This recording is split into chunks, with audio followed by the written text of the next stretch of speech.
I have a feeling that we have a news story I wanted to talk about before we get into main Yeah, yeah. event.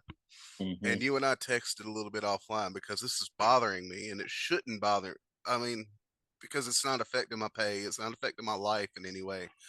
But as a wrestling fan, it bothers me because it makes me feel like we're regressing instead of progressing. If that makes sense.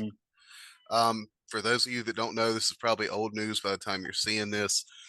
TNA has re-signed Tessa Blanchard. Now the details to her contract, I don't know. I don't care. It's not my business, not my circus, not my monkey. Hmm. However, Tesla, Tesla, Tesla. in 2024, with the accusations that seem to be warranted, that seem to be truthful, Hmm. it is not a good fit to have Tessa Blanchard back on the company that you're trying to continue to grow. And it's crazy with the WWE contract that they have that they would even go that direction. I feel that it was a bad move. Um, Not one that is going to shake out well. Um, and I try not to be political when it comes down to my wrestling because ultimately, if we No, talk politics, I probably wouldn't like any of exactly. them. But it's a thing where when you go not only political but racial bully Yes. or racist bully, I can't um I can't separate the two, the Mm-mm. character from the individual. Um, and that's just as a fighter, you're supposed to be a bully. You know, I used to box and you used to wrestle. I did martial arts. So as a fighter, you're supposed to be a bully, but you don't pull that That personal, person.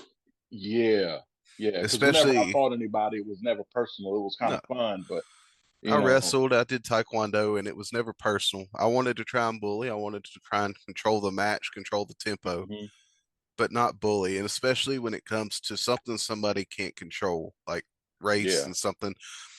We're in a time now where it's already volatile, yeah, where the race relations are volatile, and I'm not a I'm a political guy, but I don't like to mix it with my wrestling either. yeah. Um, but I don't think Scott Demore would have done this. No, Um, Unfortunately, TNA let Scott Demore go earlier this year. He's doing some projects. It seems like he Scott's going to be just fine. I pulled up some of the board of directors for TNA, and I wanted to talk about him real quick. There's Anthony all right, Ciccione. He is the TNA president, and Ariel Schrenner. Gail Kim's the head of talent relations, and Christy Hemme is the head of marketing. This team right here has a monster truck to work on to make this work.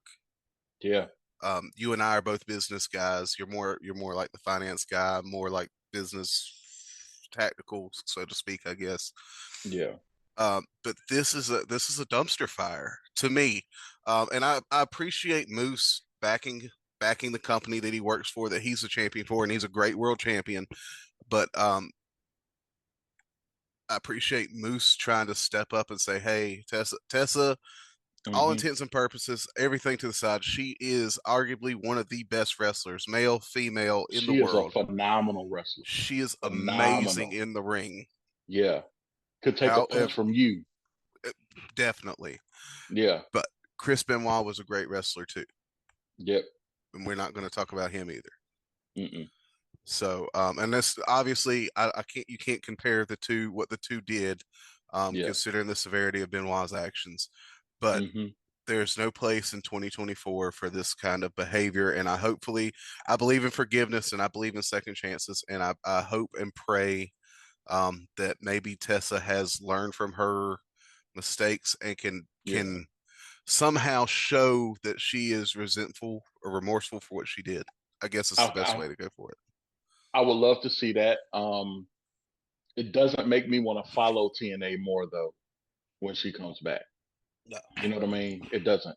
But I kind of disagree with you when you say there's no place for this in 2024 because yes, we are regressing, but if you look at where we are, we're polarized Yeah. in so many different areas.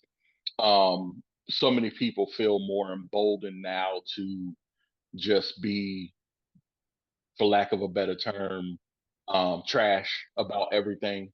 You know what I'm saying? And Absolutely. so I feel like this does fit exactly where we are right now in our time frame. It's unfortunate because it doesn't make me a bigger fan of TNA at Yeah. all.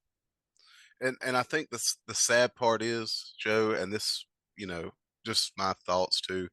Ninety Hmm. percent of your human population is not that way, but it's that 10% that's getting that platform and It's blowing that up, loud. Yep. and they're so loud and they're so hateful. Hmm. I don't care what side of the aisle you're on. I don't care if you're on the left. I don't care if you're on the right. I don't care if you're on the middle. I don't care if you stand on top of your house and sing Phantom of the Opera songs all day. I don't care. Do you love what you do? But if we cannot respect our fellow man, our fellow brother, Hmm. you don't deserve your platform. Yeah. Plain and simple. Because that is at the core of what we do, whether you like me or not, love me, hate me, disagree with me, whatever. At the end of the day, as a human being, I need to show you that love and respect because, you know, we only get one life to live, Yep. and we're all just trying to do the best we can. Ain't no need to make it any worse. And look, you don't have to respect the way that I think about certain things Absolutely not. at all, you know. But you do have to not disrespect me. Yes, sir. This feels like disrespect. Yeah.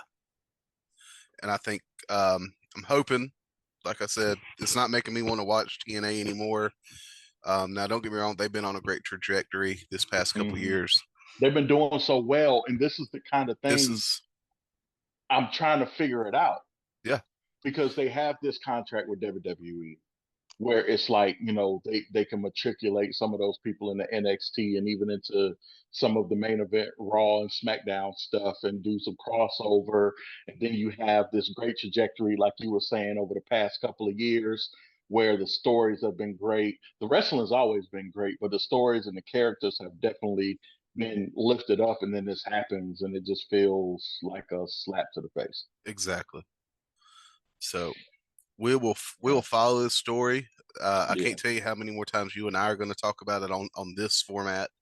Um, but we can keep following the story and see what happens. Hmm. But I wanted to talk about it here. There's probably going to be several other people that have more pronounced opinions than I can articulate.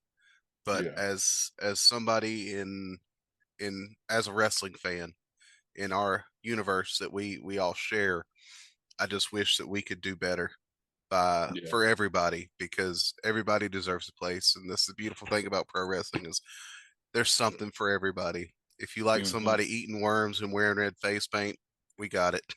If you like if you like a little guy under the ring dressed up like a leprechaun that's Vince McMahon's son, we got it. We've got everything, but there's no Hmm. room for this. Right. Exactly. Keep wrestling weird, man. Yes. Not contentious. Keep it weird. Simon Miller. Simon Miller from What Culture says it best. Goofy wrestling for life, baby.